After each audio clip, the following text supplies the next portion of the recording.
Hello बेटा, कैसे हो आप सब लोग? अच्छे, वेरी गुड। तो देखिए बेटा, इससे पिछले वीडियो में हमने पढ़ा था कि जो एटम है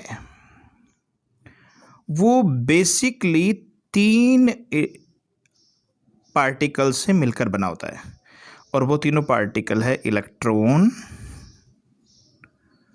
प्रोटॉन और न्यूट्रॉन। इलेक्ट्रॉन नेगेटिवली चार्ज होता है, प्रोटॉन पॉजिटिवली चार्ज होता है, न्यूट्रॉन चार्ज लेस होता है, इसके ऊपर जीरो चार्ज होता है। ये हमने पिछले वीडियो में देखा, ठीक है। लेकिन इन तीनों पार्टिकल से मिलकर एटम बनता कैसा है, कैसे बनता है, कहाँ ये पार्टिकल होते हैं, एटम कैसा होता है, इन सब के बारे में अलग अलग साइंटिस्ट ने अपने अपनी तरफ से अलग अलग मॉडल बनाए हैं, और उन मॉडल्स के बारे में हम आज आपको बताने वाले हैं। तो एटम के बारे में हालांकि मॉडल जॉन डाल्टन ने नहीं दिया था, उन्होंने तो केवल एटम को थोड़ा सा इंट्रोड्यूस करवाया था कि भाई ऐसा इसे एटम कहते हैं, लेकिन मॉडल नहीं दिया। लेकिन अपन बात कर रहे हैं एटम की, तो सबसे पहले एटम को जो देखने वाले थे, या मान लो डिस्कवर करने वाले थे, या जैसे भी है एटम की बात करने वाले सबसे पहले साइंटिस्ट थे, वो जॉन डाल्टन थे। इसलिए इनको भी मैं शामिल कर रहा हूँ, लेकिन इन्होंने कोई मॉडल नहीं दिया। अब मॉडल देने वाले सर जे थॉमसन, रदरफोर्ड, और चौथे नंबर पे हम ले लेते हैं नील्स बोर्स एटॉमिक मॉडल, ठीक है। और इनके बाद में आए थे सोमरफील्ड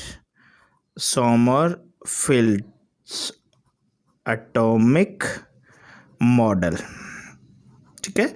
और सबसे बाद में लास्ट में जो अभी भी चल रहा है वो है वेव मैकेनिज्म थ्योरी, ठीक है। तो इन सब के बारे में हम डिटेल से स्टडी करेंगे, तो हम एटम के बारे में और अच्छे से जानकारी हासिल कर पाएंगे। तो सबसे पहले मैं थोड़ा सा बताना चाहूँगा जॉन डाल्टन के बारे में, कि जॉन डाल्टन ने एटम के लिए क्या बताया था। तो देखिए बेटा, जॉन डाल्टन जो थे, जॉन डाल्टन, ठीक है, इन्होंने स्पेशली एटम के मॉडल के बारे में कुछ नहीं बताया था, लेकिन एटम के बारे में इन्होंने ये बताया था कि कोई भी सब्सटेंस है वो छोटे पार्टिकल्स से मिलकर बना होता है, और इन पार्टिकल्स को एटम कहते हैं, ठीक है। दूसरी बात इन्होंने बताई थी कि एक सब्सटेंस के जो एटम हैं वो सारे एटम सब तरह से, हर तरह से बिल्कुल एक जैसे होते हैं, यानी उनका मास इक्वल होता है सबका, इनका साइज सबका एक जैसा होता है, कलर सबका एक जैसा होता है, और सारी प्रॉपर्टी एक जैसी होती है। तो यानी कि all the atom of same substance are the same, equal, सब इक्वल होते हैं हर तरह से।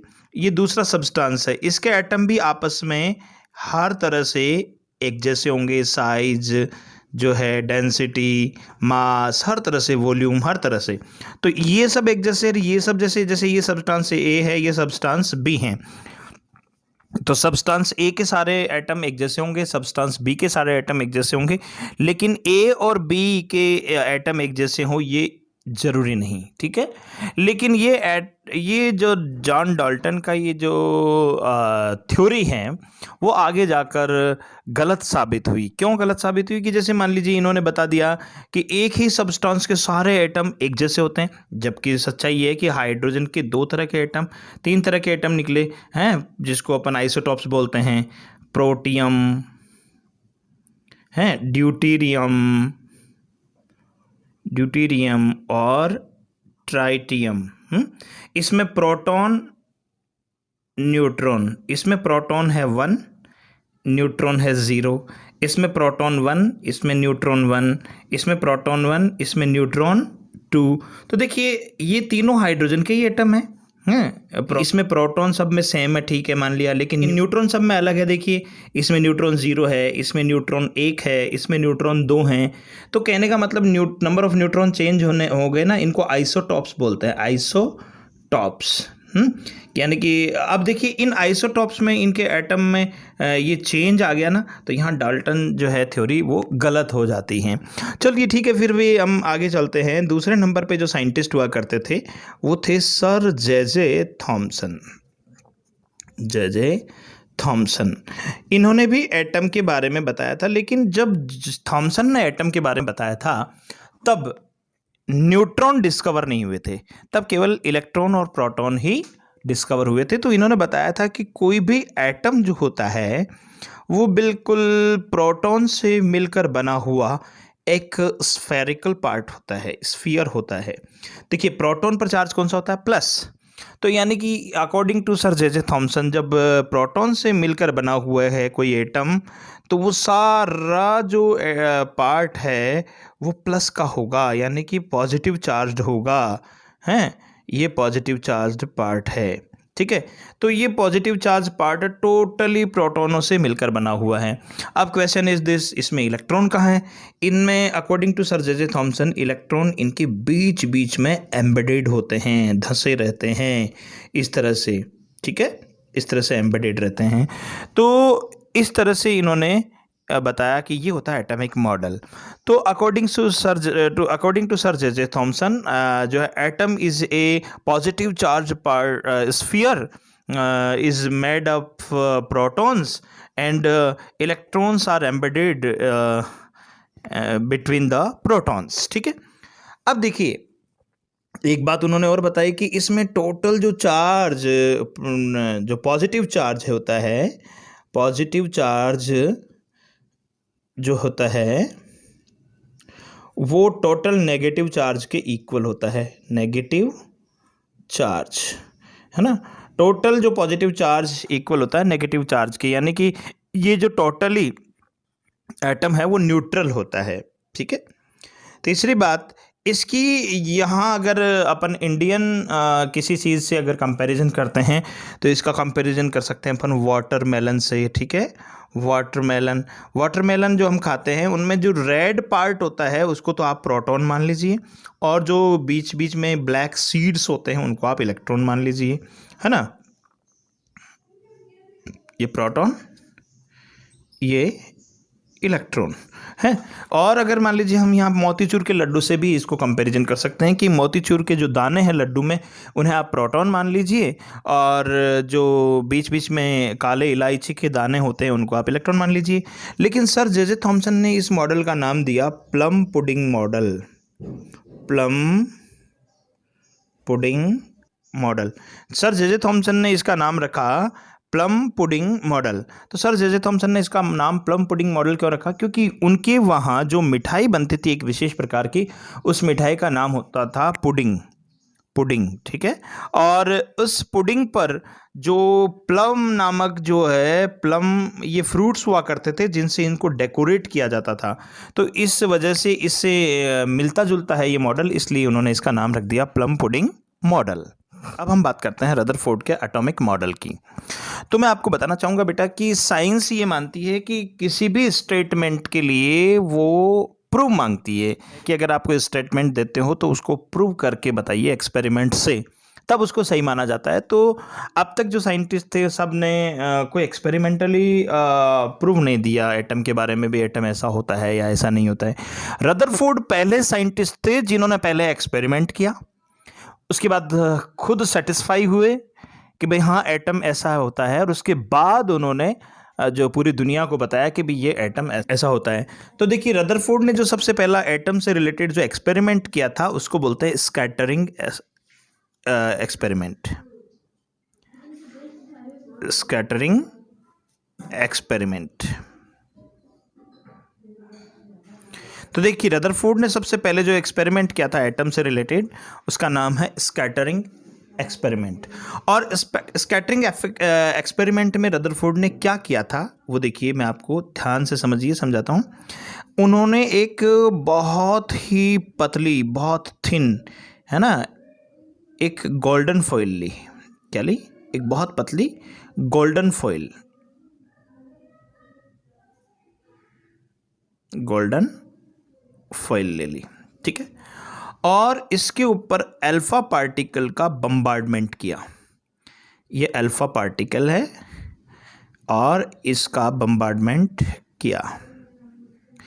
अब सबसे पहले मैं आपको बताना चाहूँगा कि अल्फ़ा पार्टिकल क्या होते हैं, क्योंकि इस एक्सपेरिमेंट को आगे अगर हम समझना चाहते हैं तो हमें पता होना चाहिए कि what are the alpha particles. ठीक है, तो देखिए बेटा, अल्फ़ा पार्टिकल्स के लिए मैं आपको बताना चाहूँगा कि जैसे हीलियम का नाम आपने सुना होगा। हीलियम, इसका एटॉमिक नंबर होता है 2, यानी कि इसमें नंबर ऑफ प्रोटॉन यानी कि पॉजिटिव के कितने होते हैं 2, और इसमें इलेक्ट्रॉन भी कितने होते हैं, इसमें इलेक्ट्रॉन भी होते हैं 2, यानी कि नंबर ऑफ नेगेटिव चार्ज 2 है ना।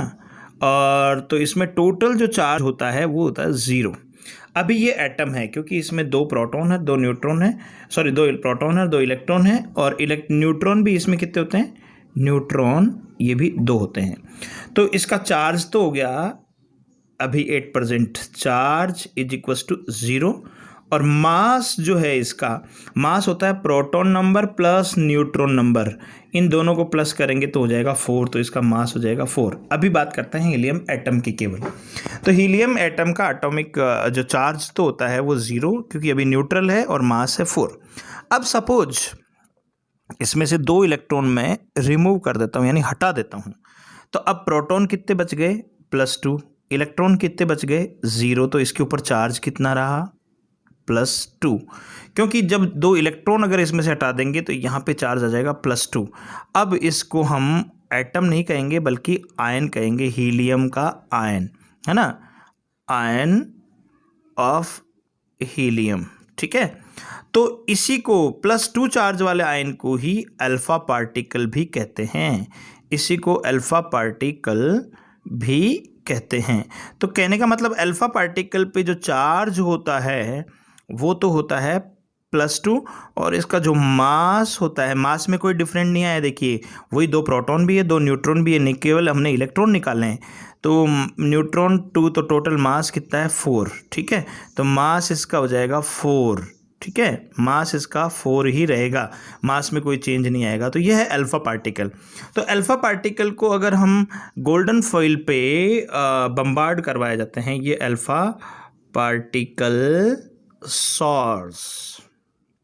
ठीक है, तो 3 ऑब्जर्वेशन मिली। ठीक है, पहली ऑब्जर्वेशन तो ये थी। अब इससे पहले भी मैं आपको थोड़ा सा बताना चाहूँगा कि ये जो अल्फ़ा पार्टिकल है ये दिखाई ही नहीं देता, तो उसको कैसे पता लगा। आपके क्वेश्चन में, आपके माइंड में एक क्वेश्चन आ रहा होगा कि जब अल्फ़ा पार्टिकल इतने बारीक होते हैं, इतने बिल्कुल बहुत माइक्रो होते हैं कि हमें दिखाई नहीं देते, तो रदरफोर्ड को एक्सपेरिमेंट में कैसे पता लगा कि कौन पार्टिकल किधर जा रहा है।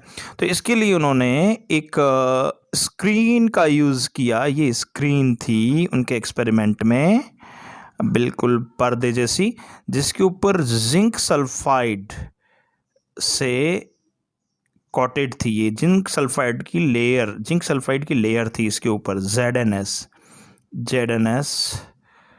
Coated screen. ठीक है, ये ZN कोटेड स्क्रीन है। इसका कलर ब्लैक होता है, जहाँ भी अल्फ़ा पार्टिकल गिरेगा वहाँ वाइट स्पॉट बन जाएगा। तो इस वाइट स्पॉट बनने से ये डिटेक्ट कर लेंगे कि यहाँ अल्फ़ा पार्टिकल आया था।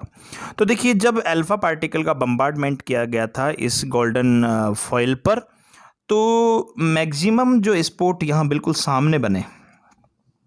इससे इन्होंने कंक्लूजन किया, इन्होंने ऑब्ज़र्व किया कि मैक्सिमम अल्फ़ा पार्टिकल थे जो बिना डिफ्लेक्ट हुए इस थिन गोल्डन फॉइल में से सीधे निकल गए।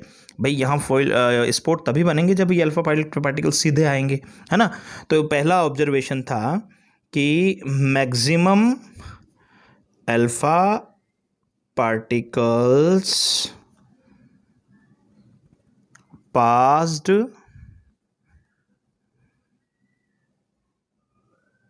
Through the foil without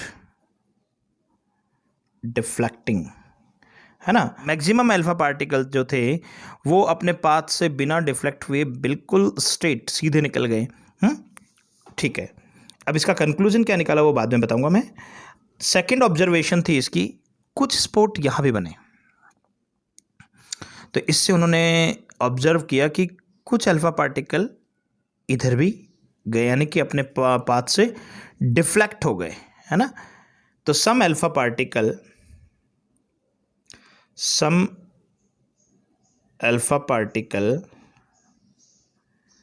deflect from their path. Some alpha particle deflect from their path. देखिए कुछ अल्फा पार्टिकल जो थे पहले यहाँ तक तो सीधे आ रहे थे, जैसे ही गोल्डन फॉइल पे आए, जैसे इस पे स्ट्राइक किया, अपने पाथ चेंज कर लिए इन्होंने।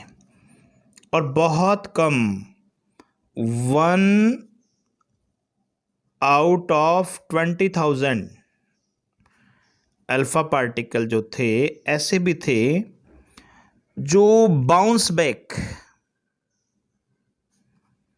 जो वापस उसी डायरेक्शन में आ गए जिधर से गए थे, यानी इससे टकराए और वापस इधर ही आ गए।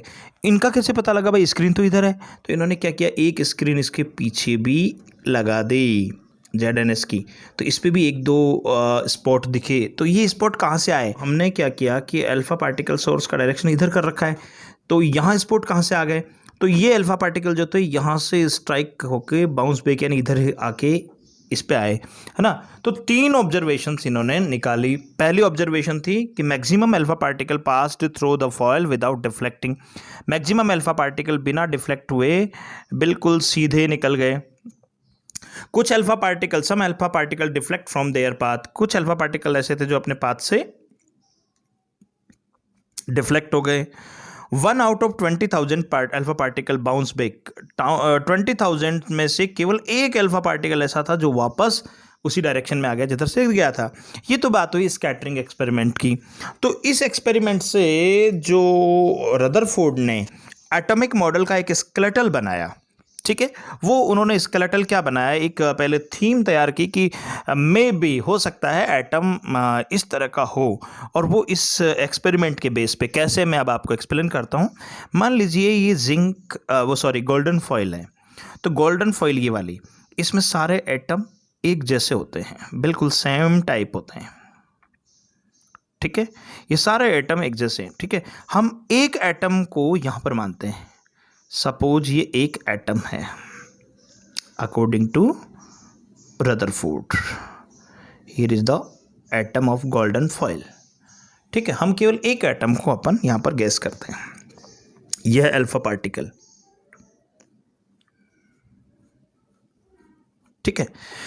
अब देखिए इस एक्सपेरिमेंट से कैसे इन्होंने स्केलेटल बनाया किसी एटम का। तो इस एक्सपेरिमेंट में था पहला पॉइंट कि maximum alpha particle passed through the foil without deflecting, यानी कि इसमें बहुत से मैक्सिमम अल्फा पार्टिकल ऐसे थे जो बिना डिफ्लेक्ट हुए बिल्कुल सीधे निकल गए।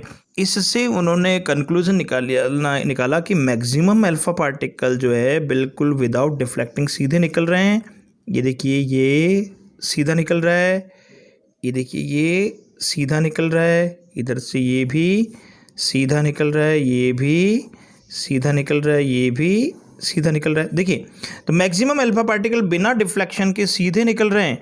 इट मीन्स इन्होंने कंक्लूजन दिया कि जो किसी भी एटम का जो मैक्सिमम पार्ट है वो बिल्कुल एम्प्टी है, खाली है, क्योंकि अगर इनमें कुछ होता तो ये अल्फा पार्टिकल उनसे टकराते, है ना, उनकी कोलिजन होती और ये सीधे नहीं निकल पाते। लेकिन मैक्सिमम अल्फा पार्टिकल सीधे निकल के जा रहे हैं। इट मीन्स मैक्सिमम जो पार्ट है एटम का वो एम्प्टी है, खोखला है, खाली है बिल्कुल, ठीक है।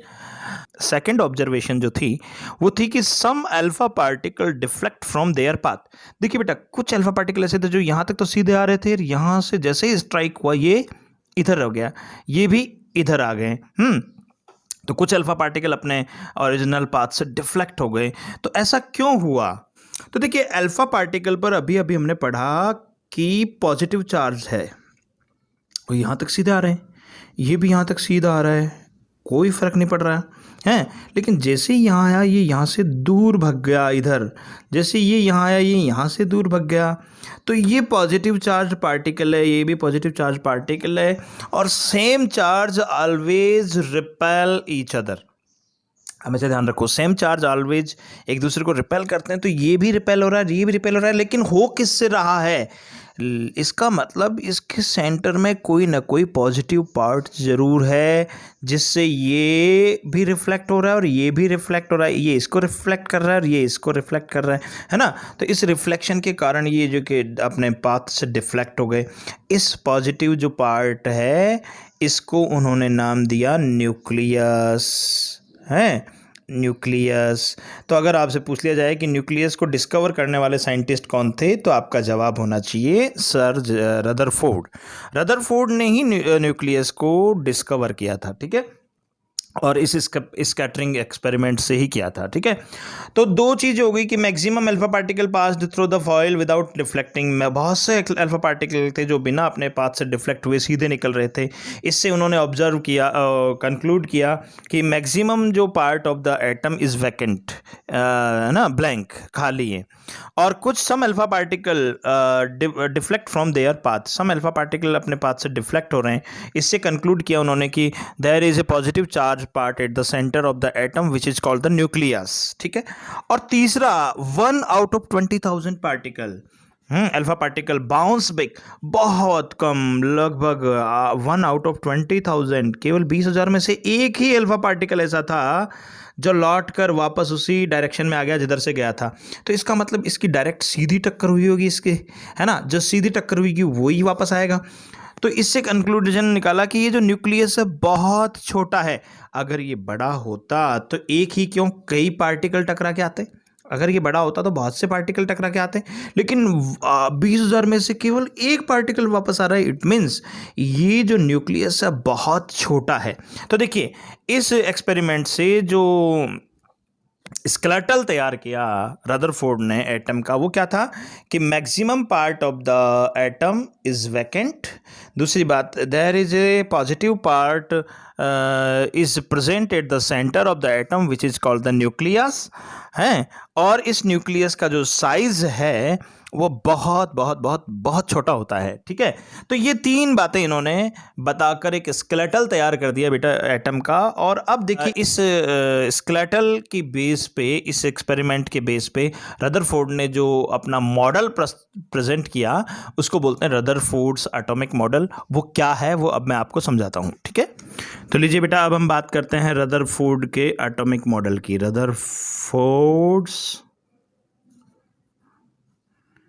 Atomic model. तो जैसे आपने अभी थोड़ी देर पहले हमने देखा था कि रदरफोर्ड्स के स्कैटरिंग एक्सपेरिमेंट में हमने काफ़ी कुछ समझ लिया था कि एटम के बारे में रदरफोर्ड क्या बताना चाह रहे हैं।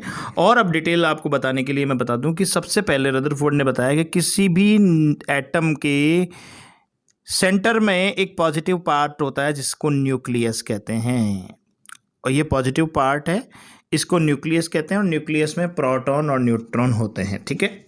इसीलिए ये पॉजिटिव है और भारी भी है, हेवियर भी है। ये तो गया न्यूक्लियस। अब इलेक्ट्रॉन कहाँ होते हैं? अकॉर्डिंग टू रदरफोर्ड, इलेक्ट्रॉन जो है इस न्यूक्लियस के चारों ओर एक सर्कुलर पाथ में मूव करते हैं, ठीक है। इलेक्ट्रॉन इस न्यूक्लियस के चारों ओर एक सर्कुलर पाथ में मूव करता रहता है, ठीक है।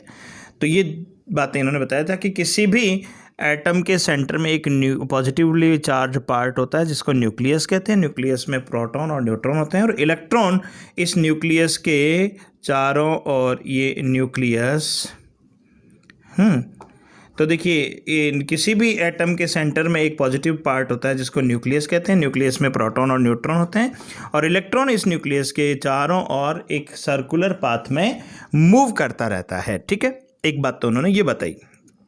सेकंड बात जो इन्होंने बताई वो ये थी कि इस इलेक्ट्रॉन पर दो फोर्स वर्क करते हैं, ठीक है। पहला सेंट्रीपिटल फोर्स। देखिए, इस इलेक्ट्रॉन पर दो फोर्स वर्क कर रहे हैं, एक तो सेंट्रीपिटल फोर्स और दूसरा सेंट्रीफ्यूगल फोर्स, है ना। टूवर्ड सेंट्रीपिटल जो होता है वो टूवर्ड सेंटर, ठीक है, सेंटर की ओर होगा ये, और दूसरा फोर्स जो होता है वो होता है सेंट्रीफ्यूगल फोर्स। ठीक है, ये होता है आउटवर्ड डायरेक्शन में, आउटवर्ड डायरेक्शन में। ठीक है, तो हम सबसे पहले फोर्स की बात कर रहे हैं सेंट्रीपीटल। हैं, ये फोर्स क्या होता है और क्यों लगता है और इसकी वजह से क्या इफेक्ट पड़ता है। देखिए, सेंट्रीपीटल फोर्स होता है, देखिए बेटा, ये न्यूक्लियस पर पॉजिटिव चार्ज होता है और इलेक्ट्रॉन जो है वो नेगेटिवली चार्ज होता है, हम जानते हैं।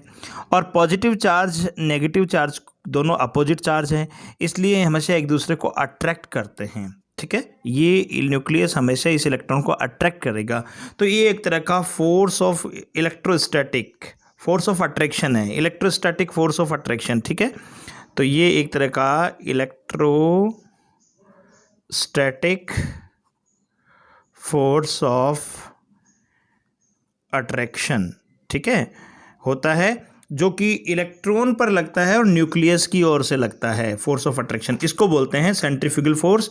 और इसको मान लीजिए F1 दे देते हैं, तो F1 इज इक्वल टू, इसका फॉर्मूला हो जाएगा ZE² r²।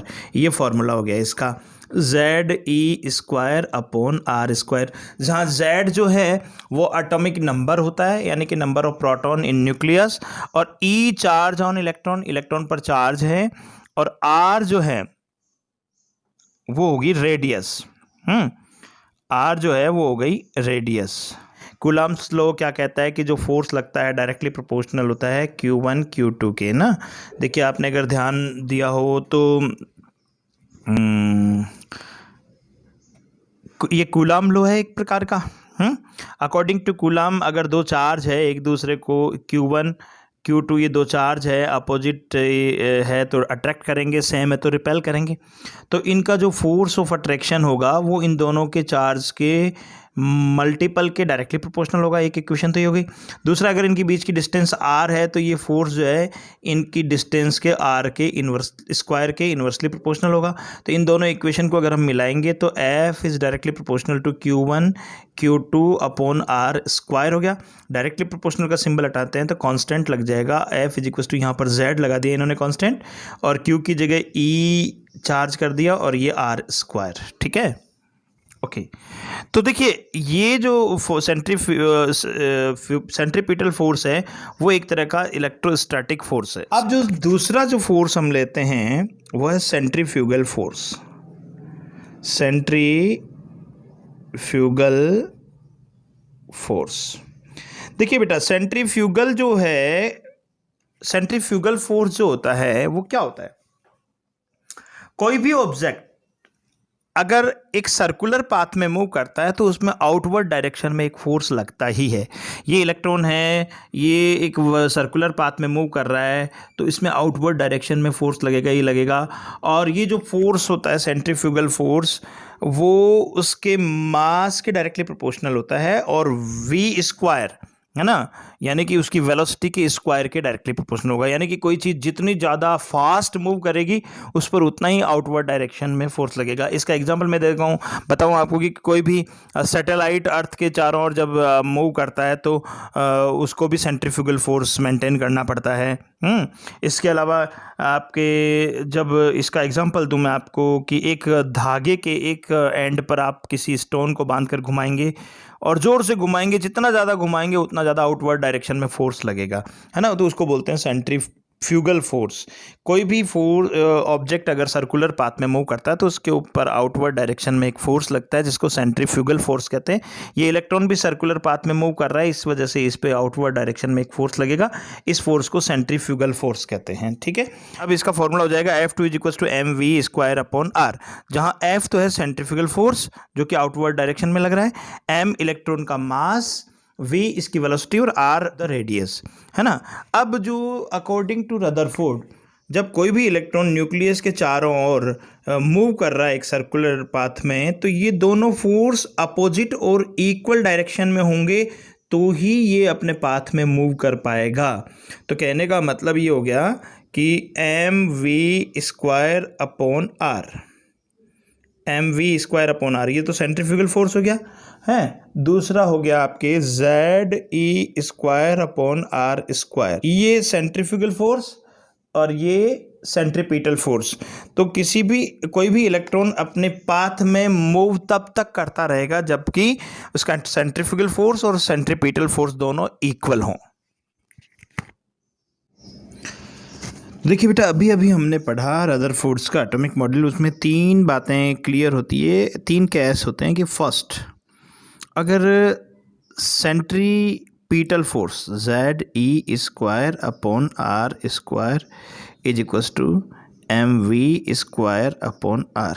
देखिए सेंट्रीपिटल फोर्स तो है Ze²/r जो कि सेंटर की ओर है, और सेंट्रीफ्यूगल फोर्स है यानी कि जो आउटवर्ड डायरेक्शन में लग रहा है। देखिए जैसे अभी हमने पढ़ाया था कि ये न्यूक्लियस है, ये इलेक्ट्रॉन रिवॉल्व कर रहा है, ठीक है, ये रिवॉल्व कर रहा है, इसके अंदर की ओर सेंट्रीपिटल फोर्स लग रहा है Ze²/r², और बाहर की ओर जो लग रहा है mv²/r जो कि सेंट्रीफ्यूगल फोर्स है। ये दोनों फोर्स अगर इक्वल है तब तो इलेक्ट्रॉन एक डेफिनिट शेल में रिवॉल्व करता रहेगा, ठीक है, डेफिनिट शेल में इलेक्ट्रॉन रिवॉल्व करता रहेगा, ठीक है। सेकंड, अगर मान लीजिए इसकी वेलोसिटी बढ़ा दें अपन, ये वेलोसिटी, इलेक्ट्रॉन की वेलोसिटी बढ़ा देंगे तो ये वेलोसिटी पे डिपेंड कौन सा फोर्स कर रहा है इन दोनों में से। देखिए v, इसमें कोई वेलोसिटी नहीं है, इसमें वेलोसिटी है, यानी कि centrifugal force is directly proportional to v²। तो जब अपन इसकी वेलोसिटी इंक्रीज कर देंगे तो इसमें आउटवर्ड डायरेक्शन में जो फोर्स लग रहा है सेंट्रीफ्यूगल फोर्स वो इंक्रीज हो जाएगा। तो Ze²/r² is less than mv²/r, है ना। तो ऐसे में फिर जो है रेडियस इंक्रीजेज, तो इस जो इलेक्ट्रॉन के पाथ की जो रेडियस है वो बढ़ जाएगी, यानी कि न्यूक्लियस से दूर हो जाएगा, और ज़्यादा बढ़ाएंगे और दूर हो जाएगा, और ज़्यादा बढ़ाएंगे और दूर हो जाएगा, ठीक है। तीसरी कंडीशन इसके अपोजिट, अगर मान लीजिए इसका वेलोसिटी कम हो जाती है, तो जब वेलोसिटी कम हो जाएगी तो सेंट्रीफ्यूगल फोर्स कम हो जाएगा, तो ये इफेक्टिव हो जाएगा, तो इसको अंदर की ओर खींच लेगा जिससे इसकी रेडियस कम हो जाएगी। तो Ze²/r² यानी सेंट्रीपिटल फोर्स अगर ज़्यादा हो गया किससे, mv²/r यानी कि सेंट्रीफ्यूगल से, तो जो रेडियस है वो डिक्रीज हो जाएगी, डिक्रीजेस, ठीक है। तो ये 3 कंडीशंस होती हैं। फ्यूगल फोर्स, जब सेंट्रीपिटल फोर्स और सेंट्रीफ्यूगल फोर्स दोनों इक्वल होंगे तो इलेक्ट्रॉन एक पर्टिकुलर डेफिनेट शेल में रिवॉल्व करेगा। वेलोसिटी बढ़ाएंगे तो ये इसकी रेडियस बढ़ती जाएगी, और वेलोसिटी कम करेंगे तो इसकी रेडियस कम होती जाएगी, ठीक है। अब हम बात करते हैं drawbacks of the Rutherford's. Drawbacks of Rutherford's model.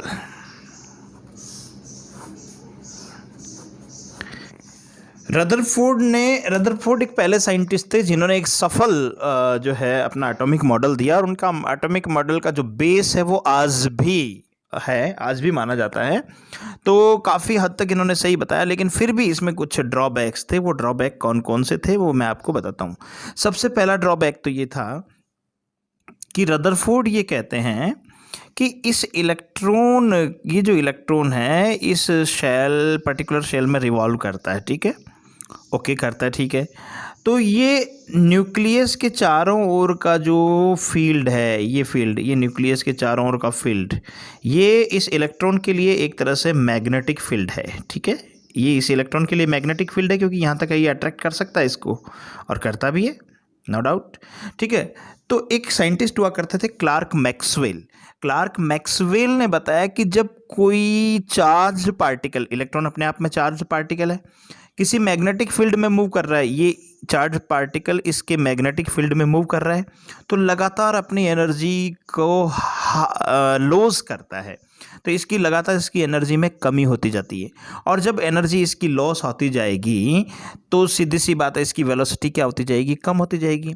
तो वेलोसिटी कम होती जाएगी तो इसका सेंट्रीफ्यूगल फोर्स जो है वो कम होता जाएगा, डिक्रीज होता जाएगा, और जब सेंट्रीफ्यूगल फोर्स डिक्रीज होता जाएगा तो इलेक्ट्रॉन जो है वो न्यूक्लियस के नज़दीक आता जाएगा, और नज़दीक आते आते आते आते एक कंडीशन ऐसी हो जानी चाहिए कि इसको ये न्यूक्लियस में गिर जाएगा।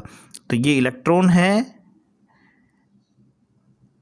ये देखिए इसका वेलोसिटी कम होगा तो सेंट्रीफ्यूगल फोर्स कम हुआ, तो एक राउंड में फिर ये नज़दीक आ गया, दूसरे राउंड में और कम हो जाएगा, नज़दीक आ जाएगा, तीसरे राउंड में और नज़दीक आ जाएगा और नज़दीक आ जाएगा। तो ऐसे धीरे धीरे धीरे नज़दीक आते आते लास्ट में इसको इसके न्यूक्लियस में गिर जाना चाहिए, लेकिन ऐसा होता नहीं है। तो इसका जो है क्लियरिफिकेशन रदरफोर्ड नहीं दे पाए, क्योंकि अकॉर्डिंग टू रदरफोर्ड ये सब होता है, तो क्लार्क मैक्सवेल के अकॉर्डिंग ये इसकी वेलोसिटी कम होनी चाहिए और इसको इसके न्यूक्लियस में गिर जाना चाहिए, जबकि ऐसा नहीं होता, इसको क्लियर नहीं कर पाए। तो ये एक ड्रॉबैक हो गया। दूसरा ड्रॉबैक कि रदरफोर्ड ने केवल एक शेल के बारे में बताया, इसने ये नहीं बताया कि कोई और भी शेल्स हो सकती है, नंबर ऑफ शेल्स एक से ज़्यादा भी हो सकती है, कम भी हो सकती है। तो इस तरह से नंबर शेल्स के नंबर्स के बारे में कुछ नहीं बताया, इसी तरह से नंबर ऑफ इलेक्ट्रॉन के बारे में भी कोई बात नहीं बताई। ठीक है, ये है ड्रॉबैक ऑफ द रदरफोर्ड।